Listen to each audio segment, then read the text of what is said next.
राज्यासह देशातील शेतकऱ्यांसाठी महत्त्वाची बातमी आहे.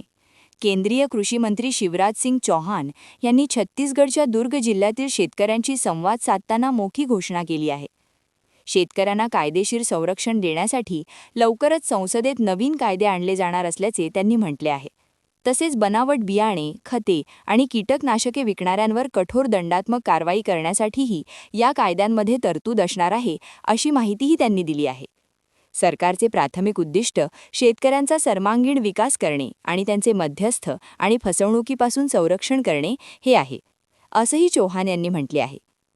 केंद्रीय कृषी आणि शेतकरी कल्याण मंत्री शिवराज सिंग चौहान यांनी शेतकऱ्यांना कायदेशीर संरक्षण देण्यासाठी संसदेत नवीन कृषी कायदे सादर केले जाणार असल्याची माहिती दिली आहे.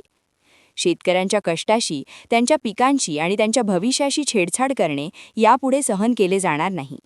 बनावट बियाणे, खते आणि कीटकनाशकांच्या विक्रीद्वारे शेतकऱ्यांचे नुकसान करणाऱ्यांवर केंद्र सरकार निर्णायक, कठोर आणि दंडात्मक कारवाई करेल, असं यावेळी चौहान यांनी म्हटले आहे.